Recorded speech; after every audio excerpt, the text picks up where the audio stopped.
Dear friends, welcome back to another episode of The Situation Room. Today, we're diving into a story that has all of Europe on high alert. Poland, a key NATO member, is considering drastic measures after repeated violations of its airspace by Russian drones. The idea of imposing a no-fly zone has re-entered the debate, but this time it's not over Kiev or Syria. It's right over the territory of the Atlantic Alliance itself. What does this really mean? What would be the costs, the risks of escalation, and, most importantly, how far could the United States be drawn into a direct response? Before we dive deeper, make sure to subscribe to the channel and hit the notification bell so you don't miss any analysis that could reshape how you see global geopolitics. To understand what's at stake, we need to go back in time a little. Poland, situated in the heart of Eastern Europe, between the Baltic Sea and the borders with Belarus and Ukraine, has long lived under the shadow of Russia. Since the Cold War, the country has become a frontline state of NATO. After the fall of the Berlin Wall, Warsaw steadily invested in defense, transforming its armed forces into some of the most modern in the region. Acquisitions like Patriot air defense systems, F-35 fighter jets, and Turkish Bayraktar drones reinforced Poland's image as a state determined not to repeat the mistakes of the past. Yet recent years have shown that even heavy investment does not guarantee complete security.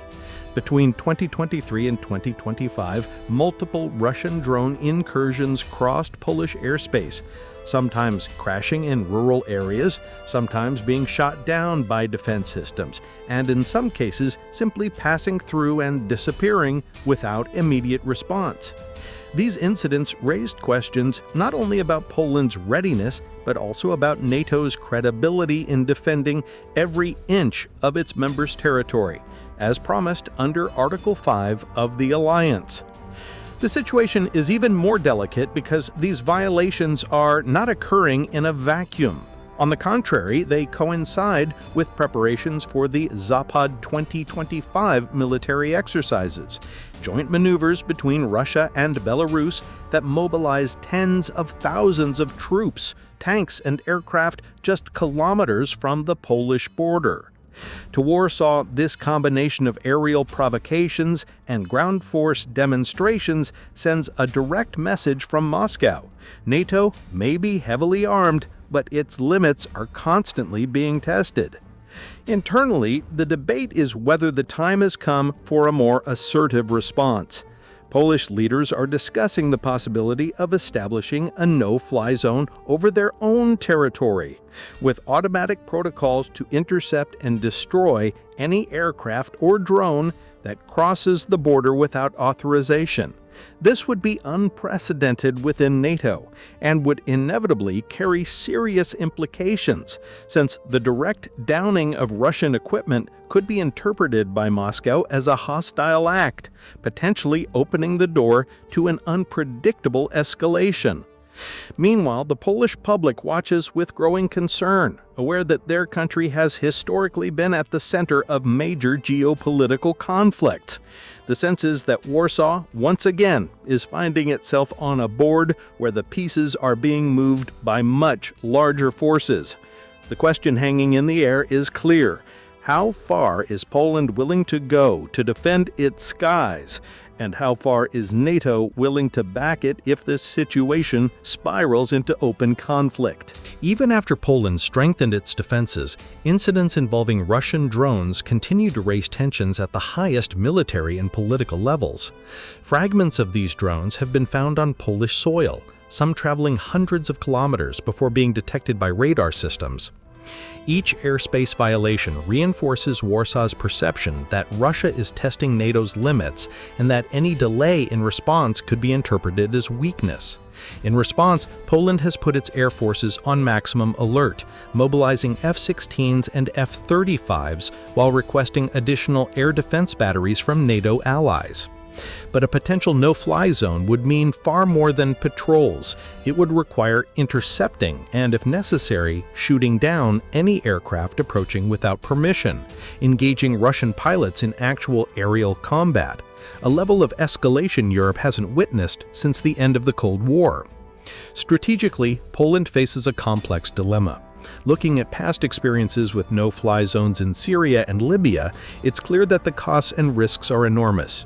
It's not enough to monitor the skies. Warsaw must be ready to engage instantly any intruder. With the Zapad 2025 exercises taking place just kilometers from the border, tens of thousands of troops, tanks, and missiles, Moscow sends a clear message. To Russia, it's a defensive maneuver. To Warsaw and Brussels, it looks like a full-scale rehearsal for invasion, a test of NATO's readiness and Poland's ability to respond. Acting alone could expose Poland to direct retaliation from Moscow, while any joint NATO action increases the risk of turning a provocation into a wider conflict involving the entire Western alliance. Three strategic scenarios are emerging. The first, Poland strengthens only its air defense, conducting reactive interceptions and avoiding the formal declaration of a no-fly zone, minimizing the risk of direct confrontation. The second, Warsaw declares a restricted zone over part of its territory, supported by NATO allies, sending a zero-tolerance message to Russian incursions, while hoping the escalation can be managed diplomatically.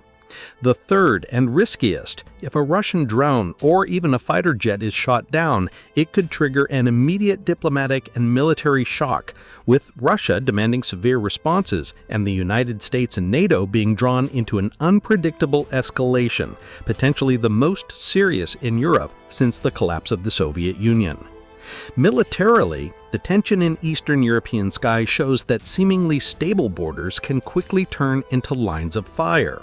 Poland and NATO face the challenge of balancing firmness with prudence, showing strength without opening the door to a conflict no one wants. Every decision will now be measured not only in military capability, but in geopolitical calculation, how to respond without igniting the spark of a full-scale war. Share your thoughts in the comments, subscribe to the channel, and share this video, because understanding the risks helps us better grasp the delicate balance keeping Europe relatively secure. Походу це під Гербера. Короче, відкрив. Ровно, сука. Мігає, що тут. Єлі премися. Він використовується як камікадзе, і як розвідувальний, і як обманки. Далеко летіти банка. Ось акумулятор, ну куча акумуляторів. Не розумію, чого на акумуляторах не скрепною мовою написано. Камера не пошкоджена. Бортовий комп'ютер, мабуть. Це антени, кабеля на них. Це теж щось англійською написано.